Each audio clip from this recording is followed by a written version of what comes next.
Hello friends, I am Sweety Singh Rajput. Welcome back to my YouTube channel. So guys, आप सभी कैसे हैं? आई होप आप बहुत अच्छे होंगे और बहुत अच्छे से अपनी पढ़ाई कर रहे होंगे। जैसा कि आज है 3 मई 2023, daily current affair by SSR.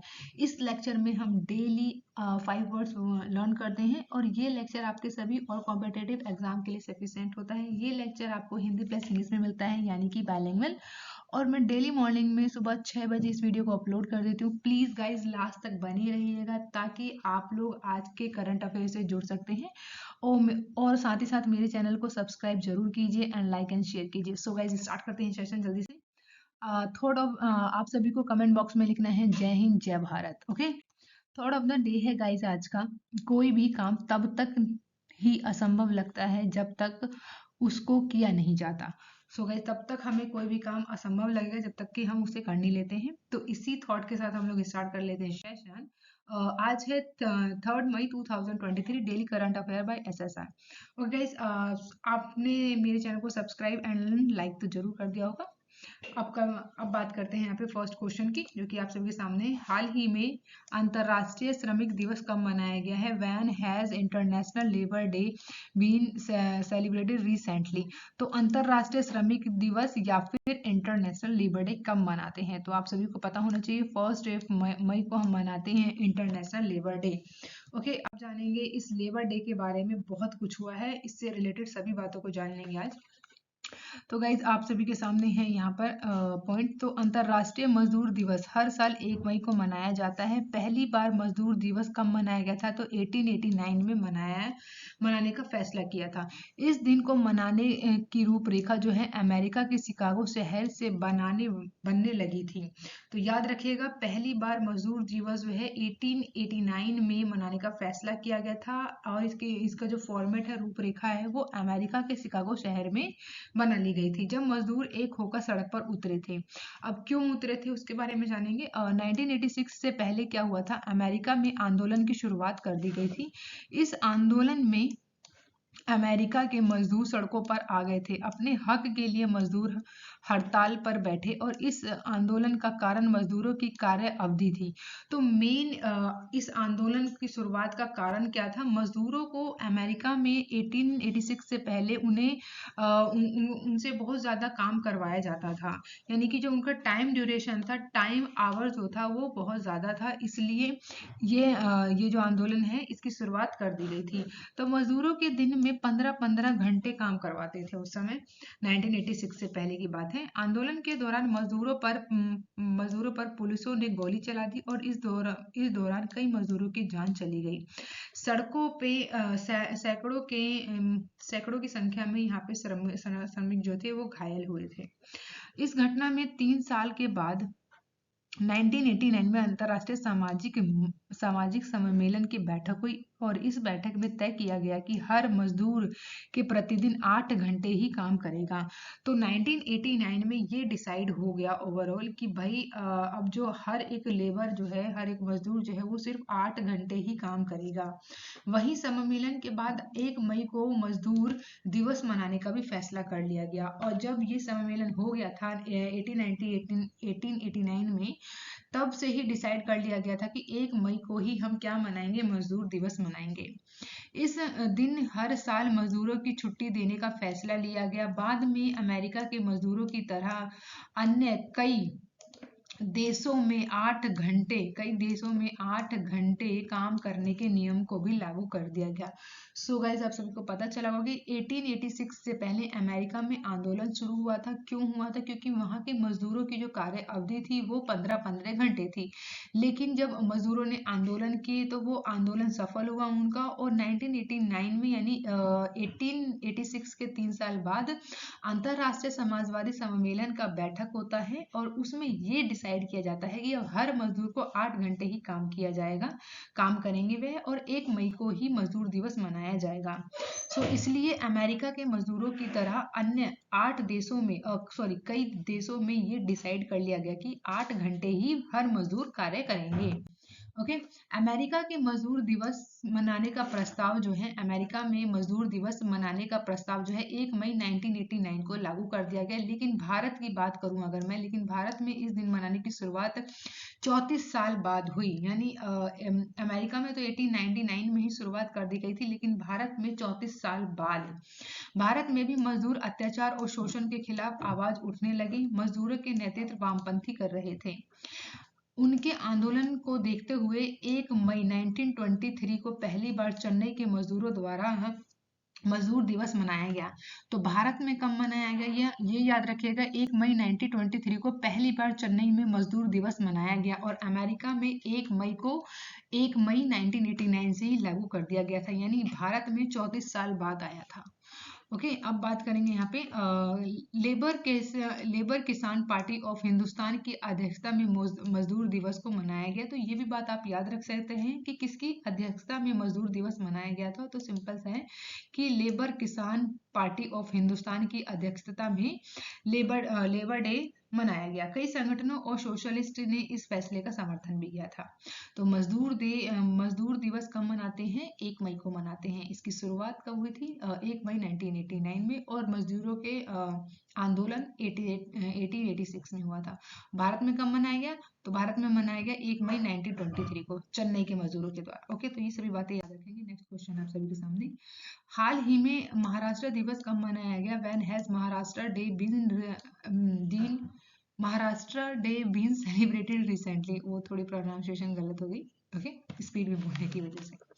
अब बात करेंगे यहाँ पे कि महाराष्ट्र दिवस कब मनाया गया है। तो सेकंड क्वेश्चन का इज करेक्ट आंसर है यहाँ पे 1 मई को ही मनाते हैं हम लोग महाराष्ट्र डे। देखो इस इमेज से आप समझ गए होंगे, यहाँ पे महाराष्ट्र डे भी हम कब सेलिब्रेट करते हैं, 1 मई को मनाते हैं, और साथ ही साथ हम गुजरात डे भी कब मनाते हैं, 1 मई को मनाते हैं। तो अब इससे रिलेटेड यहाँ पे सभी पॉइंट्स को डिस्कस करेंगे। तो अब जानते हैं, हम लोग जानेंगे यहाँ पे 1 मई को हम महाराष्ट्र दिवस और गुजरात स्थापना दिवस और अंतर्राष्ट्रीय श्रमिक दिवस के रूप में मनाते हैं, जैसे कि मैंने अभी आपको थोड़ी देर पहले बताया। यह दिन उत्साह के साथ मनाया जाता है क्योंकि 63 साल पहले यानी 63 साल पहले आज ही के दिनों में राज्यों की नींव रखी गई थी। तो 2 राज्यों की नींव रखी गई थी। यहाँ पे महाराष्ट्र दिवस भी मनाते हैं और गुजरात स्थापना दिवस भी मनाते हैं। ओके, कई भाषाई आधार पर बम्बई के तत्कालीन राज्य के विभाजन के बाद 1960 में इस दिन दोनों राज्यों का गठन मनाया जाता है। 1960 की बात है कि 1960 में महाराष्ट्र और गुजरात के दोनों की स्थापना दिवस मनाते हैं, तभी से ही इनके विभाजन हो गया था। भाषाई आधार पर हुआ था, भाषाई आधार पर महाराष्ट्र और गुजरात का विभाजन हुआ था। ठीक है, नेक्स्ट पॉइंट में ये बात कही गई है। फिर है राज्य मान्यता अधिनियम 1956 के तहत बॉम्बे को एक राज्य के रूप में मान्यता दे दी गई थी। तो जो बॉम्बे है, बॉम्बे को मान्यता दी गई थी राज्य मान्यता अधिनियम 1956 के तहत बम्बई को एक राज्य के रूप में मान्यता दे दी गई। वहीं बम्बई के गठन के समय मराठी, गुजराती, कोंकणी और कच्छी जैसी भाषाएं बोलने वाले लोग थे। ओके, गुजरात और महाराष्ट्र दोनों राज्य आजादी से पहले आजादी के बाद कुछ समय के लिए बम्बई प्रांत का हिस्सा बने रहे। तो ये बात यहाँ पे पॉइंट करने वाली है, गुजरात और महाराष्ट्र जो है यहाँ पे आजादी से पहले बम्बई प्रांत का ही हिस्सा हुआ करते थे। ओके, उस समय मराठी और गुजराती बोलने वालों की संख्या सबसे ज्यादा होती थी। भाषावार और क्षेत्रीयकरण के कारण दोनों ने ही अलग अलग राज्य की मांग की थी। तो यहाँ पे मेन क्या है कि महाराष्ट्र और गुजरात जो है अलग क्यों हुए थे, तो वहाँ भाषा का आधार रखा गया था, क्योंकि दोनों ही राज्यों में भाषा एक मेन रीजन बना, जिससे ये दोनों राज्य जो है अलग अलग हो गए। ओके, नेक्स्ट क्वेश्चन है, हाल ही में डिंग लेरिन किस देश के पहले विश्व शतरंज चैंपियन बन गए हैं। तो इस इमेज से आप सभी पहचान ही गए होंगे। ओके, सो कौन है, तो यहाँ पे करेक्ट ऑप्शन होगा ऑप्शन डी यानी चीन। तो recently Ding Liren has become the first world chess champion of which country. तो चीन याद रखिएगा गाइस कि पहले विश्व शतरंज चैंपियन बने हैं चीन के, ठीक है, जिनका नाम है डिंग लेरिन। ओके, इनके इस इमेज में आप देख सकते हैं डिंग लेरिन को, ओके, जो कि चीन के हैं, जो कि क्या बन गए हैं, वर्ल्ड चेस चैंपियनशिप के खिताब जीता है इन्होंने। अब बात करेंगे इनके बारे में। तो रूस के इयान नेपोमिंचियान को हराकर डिंग लेरेन 17वें विश्व शतरंज चैंपियन बन गए हैं। तो ये यहाँ पे पॉइंट नोट करने वाली है कि जो डिंग लेरेन है वो 17वें विश्व शतरंज चैंपियन बने हैं इस वर्ष। और डिंग ने 4 रैपिड यानी टाई ब्रेक के अंत में नेपो को हराया है। तो नेपो कहाँ के हैं? रूस के हैं, ये याद रखिएगा। डिंग ने नॉर्वे के मैग्नेस कार्लसन की जगह विश्व शतरंज चैंपियन के विजेता के रूप में पदभार संभाला है, जिन्होंने 10 साल पहले शासनकाल के बाद अपने खिताब का बचाव नहीं करने का फैसला किया था। अब यही बात करते हैं अब कजाकिस्तान की राजधानी अस्ताना में खेले गए पहले चरण में 14 मैचों में से यानी 14 मैचों के बाद वह मेनियांची 7-7 अंक लेकर समाप्त हुए थे। तो यहाँ पे ये पॉइंट याद रखने वाली है कि 17वें विश्व शतरंज चैंपियन कौन बने हैं? तो डिंग बने हैं, ठीक है, डिंग लेरेन। और ये कहाँ के हैं? चीन यानी चाइना के हैं। ओके, नेक्स्ट क्वेश्चन आप सभी के सामने। हाल ही में आरबीआई के अनुसार कौन सा राज्य लगातार तीसरे साल बाजार उधारी में शीर्ष पर रहा है? तो गाइज यहाँ देखिए कि राज्य जो है उधारी में शीर्ष पर है। तो recently according to RBI the state the topped the market borrowing for the third year in row. Okay, तो आपको पता होना चाहिए कि तमिलनाडु इज करेक्ट ऑप्शन है यहाँ पे। ओके, तमिलनाडु जो है तमिलनाडु पे यहाँ पे टिक कर देते हैं। तमिलनाडु जो है आरबीआई ने बताया है अभी हाल ही में, जो तमिलनाडु है वो क्या है, राज्यों में सभी राज्यों में तीसरे नंबर पर है। किसमें? सालाना उधारी में शीर्ष पर रहा है, ठीक है। भारतीय रिजर्व बैंक आरबीआई के आंकड़ों के अनुसार तमिलनाडु लगातार तीसरे सबसे अधिक बाजार उधार लेने वाला राज्य के रूप में उभरा है। वहीं वित्त वर्ष की बात करें 2023 अप्रैल फरवरी की अवधि के दौरान राज्य विकास ऋण यानी एसडीएल के माध्यम से तमिलनाडु जो है तमिलनाडु की सकल बाजार उधारी कितनी है? 68,000 करोड़, ठीक है। वहीं राज्य के वित्त मंत्री जो है पलनीवेल थियोंग राजन ने अपने बजट भाषण में बताया था कि तमिलनाडु, यहाँ पे तय कर लीजिएगा, ठीक है, तमिलनाडु ने 2023-24 के दौरान 1,43,197.3 करोड़ कर्ज उठाने की योजना बनाई है। ये इन्होंने कर्ज लेने की योजना बनाई है और 51,331.79 करोड़ का चुकाने का प्रस्ताव रखा है। तो इतना तो ये करोड़ लेंगे, इतने करोड़ ये लोग कर्ज लेने वाले हैं तमिलनाडु, और इतने को ये चुकाने की बात कर रहे हैं, जिसमें से नेट कर्ज जो है वो कितना है? 91,866.14 करोड़ है, ठीक है। तो इतना तो इनका नेट कर्ज है, इतना ये लेने वाले हैं और इतना ही चुकाने वाले हैं। तो मेनली आपको ये पता होना चाहिए यहाँ पे कि आरबीआई के अनुसार सबसे ज्यादा तीसरे वर्ष सबसे अधिक बाजार उधार लेने वाला कौन सा राज्य उभरा है? तो तमिलनाडु है। ओके, 2023 के बजट अनुमानों के अनुसार वित्तीय घाटे का अनुमान जीएसडीपी का कितना रहेगा? तो 3.25 रहेगा। That's it. Okay, next question. Okay, अब यहाँ पे थोड़ा सा देख लेते हैं कि कौन कौन से राज्य जो है यहाँ पे इस रैंक में है। तो फर्स्ट रैंक तो जो हासिल की है स्टेट ऑफ बोरिंग में, तो वो कौन है? तमिलनाडु कौन है? फर्स्ट नंबर पे है यहाँ पे। ओके, वहीं बात करूँ अगर महाराष्ट्र, तो महाराष्ट्र यहाँ पे सेकंड नंबर पे आता है स्टेट ऑफ बोरिंग में। ओके, एंड थर्ड पे आता है यहाँ पे वेस्ट बंगाल, एंड फोर्थ पे है हमारा प्यारा UP. Okay okay guys, and fifth पे है कर्नाटका, देन सिक्स पे राजस्थान है, आंध्र प्रदेश है, तेलंगाना है, गुजरात है, हरियाणा है। तो इस पर्टिकुलर आप चार्ट में देख सकते हैं स्टेट ऑफ बोरिंग कौन है। फर्स्ट पे आपको याद रखना तमिलनाडु है, सेकंड पे महाराष्ट्र है, थर्ड पे वेस्ट बंगाल है, और फोर्थ पे है हमारा प्यारा उत्तर प्रदेश, एंड फिफ्थ पे कर्नाटका, सिक्स पे राजस्थान। तो आप 5 भी याद रख सकते हैं, ठीक है। ओके, सो अब बात करेंगे हम लोग नेक्स्ट क्वेश्चन। फिफ्थ क्वेश्चन है, हाल ही में यूरोप में रिफाइंड ईंधन, यहाँ पे ईंधन कर दीजिएगा। ओके, फर्स्ट रिफाइंड ईंधन का सबसे बड़ा पूर्तिकर्ता कौन बना है? Who has recently become the largest supplier of refined fuel in Europe? तो इस इमेज में देख के समझ ही गए होंगे आप सभी, ओके, कि India is on a track to become the Europe the largest supplier of refined fuel this month. Okay, so correct option है यहाँ पे ऑप्शन ए, यानी कि इंडिया जो है यूरोप में रिफाइंड ईंधन का सबसे बड़ा पूर्तिकर्ता बन गया है। ओके, अब बात करेंगे यहाँ पे भारत का, इससे रिलेटेड कुछ पॉइंट्स है वो भी डिस्कस कर लेते हैं गाइस एक बार। भारत जो है वो यूरोप का सबसे बड़ा रिफाइंड तेल आपूर्तिकर्ता बन गया है इस महीने का। ओके, जो यूरोपीय देश रूसी तेल खरीदने को लेकर भारत की आलोचना करते रहे हैं, वहीं भारत के जरिए रूसी तेल खरीद रहे हैं। भारत की रिफाइनिंग क्षमता काफी अधिक है और घरेलू इस्तेमाल के बाद कच्चे रिफाइंड तेल को भारत का निर्यात करता है।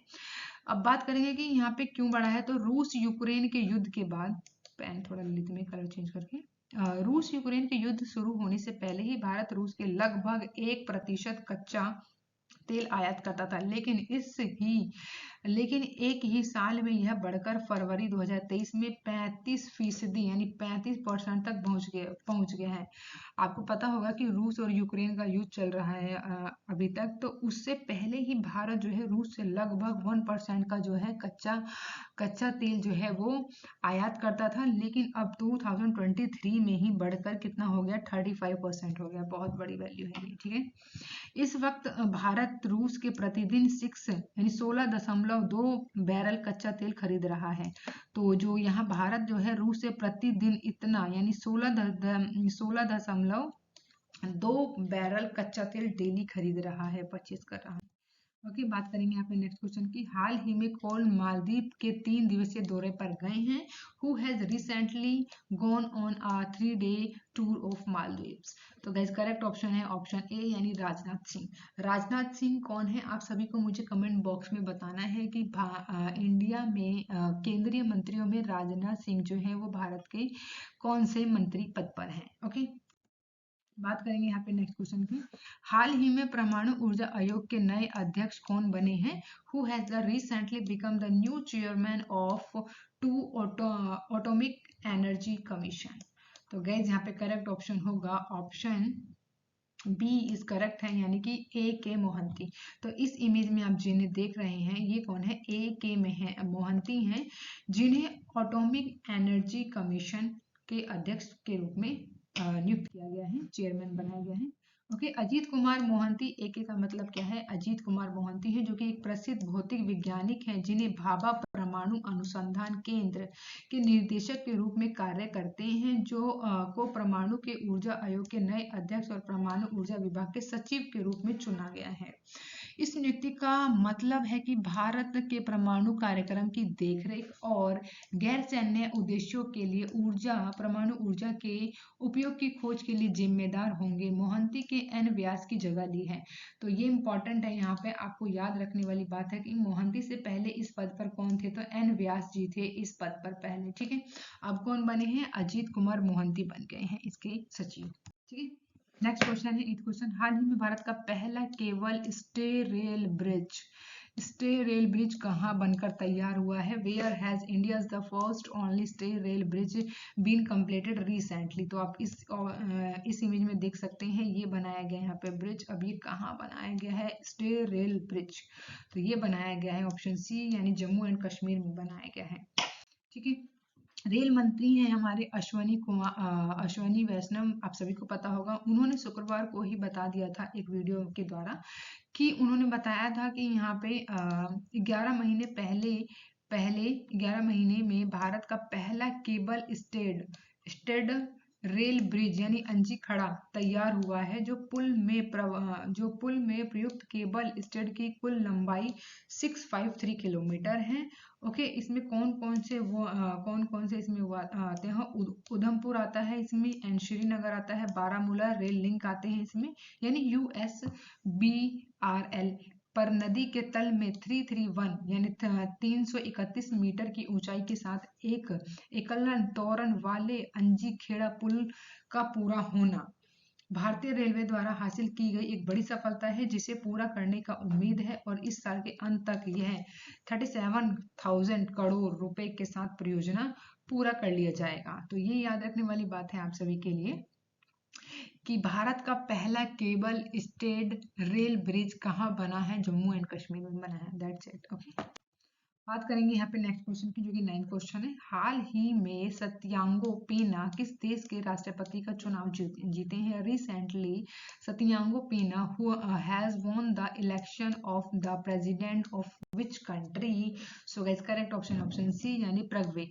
प्रगवे के हैं सत्यांगो पेना, जो कि राष्ट्रपति चुने गए हैं। इस इमेज में आप इन्हें देख सकते हैं। ओके, मई 2023 को प्रगवे के 1 मई की बात चल रही है। 1 मई 2023 को प्रगवे के नागरिकों ने अपने अगले राष्ट्रपति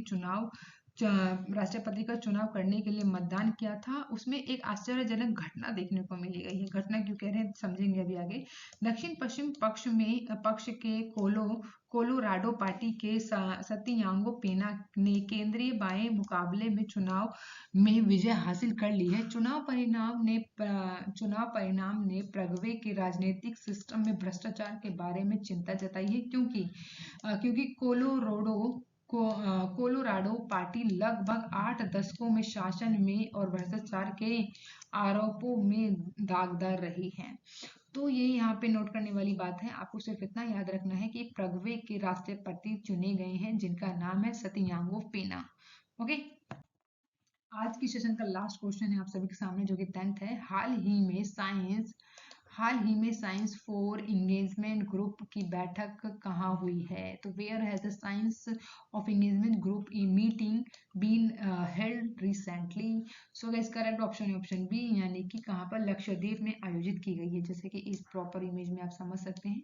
तो science 2020 engagement group meeting under India G20 presidency. Okay, so अब यहाँ बात करते हैं इस टॉपिक से रिलेटेड। तो 1 मई को यूनिवर्सल होलिस्टिक हेल्थ पर साइंस 20 इंगेजमेंट ग्रुप की बैठक बंगाराम द्वीप, तो द्वीप याद रखिएगा, बंगाराम द्वीप के लक्षद्वीप में भारत की G20 की अध्यक्षता के तहत शुरू की गई। 2 दिवसीय योजना का फोकस बेहतर कृषि पद्धतियों, पौष्टिक भोजन और अधिक पहुंच और स्वास्थ्य खाने की आदतों और पारिस्थितिक रूप से जागरूक और टिकाऊ खाद्य उत्पादों के लिए अधिक अवसर पर काम करने की बात कही गई है। बैठक शारीरिक, मानसिक और भावनात्मक कल्याण के परंपरा संबंध संबोधित करेगी, यह पहचानते हुए कि स्वास्थ्य के लिए सभी पहलू समान रूप से महत्वपूर्ण होते हैं। इस योजना का जो उद्देश्य है स्वास्थ्य के लिए एक समग्र दृष्टिकोण विकसित करना है, जो केवल इलाज करने के बजाय कल्याण को बढ़ावा और बीमारियों को रोकने पर केंद्रित होता है। सो गाइज यहाँ पे हम अपना सेशन करते हैं कंप्लीट। और अब देखिए, सॉरी, यहाँ पे एक और स्लाइड है, यहाँ पे मैंने एक और स्लाइड ऐड कर रखी है आप लोगों के लिए। ये स्वास्थ्य संबंधी मुद्दों एंड ये नेक्स्ट सेम है, तो आई थिंक मुझे लगता है कि ये आप लोग खुद से रीड कर लीजिएगा। ओके, दैट्स इट, ये इतना होनी है। हाँ, बस यहाँ पे एक इम्पॉर्टेंट पॉइंट दिख रहा है मुझे।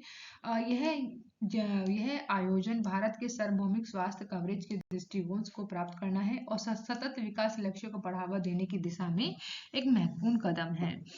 तो सस्टेनेबल डेवलपमेंट हमारे जो गोल हैं उनकी बात की गई है, तो उनको ये बढ़ाने की दिशा में किया गया है। ओके, अब बात करते हैं हम लोग अपने फेवरेट सेशन की, जहाँ पे हम 5 वर्ड्स डेली के लर्न करते हैं। जैसा कि फर्स्ट वर्ड आप सभी के सामने है। फर्स्ट वर्ड है आप सभी के सामने आर्डेंट। आर्डेंट का मतलब होता है उत्साही। ओके, आर्डेंट का मीनिंग होगा उत्साही। एंड आप सभी के सामने सेकंड वर्ड है क्विकर। क्विकर का मतलब होता है मोड। एंड थर्ड वर्ड है आप सभी के सामने ब्लिटिल। ब्लिटिल का मतलब होता है कम हो जाना। ब्लिटिल का मीनिंग होता है कम हो जाना। एंड फोर्थ वर्ड है आप सभी के सामने मैंडेट। मैंडेट का मतलब होता है शासनादेश। शासनादेश या फिर अध्यादेश, ठीक है। और फिर फिफ्थ वर्ड है आप सभी के सामने रेटिफाई। रेटिफाई का मतलब होता है पुष्टि करना, या फिर रेटिफाई बोलते हैं, तो उससे आप रिलेट कर सकते हैं यहाँ पे रेटिफाई। रेटिफाई का मतलब था पुष्टि करना। Okay, thank you for watching guys. And आप मेरे चैनल को सब्सक्राइब कीजिए, लाइक कीजिए एंड ज़्यादा से ज़्यादा शेयर कीजिए। मिलते हैं नेक्स्ट क्लास में। Bye bye and take care guys.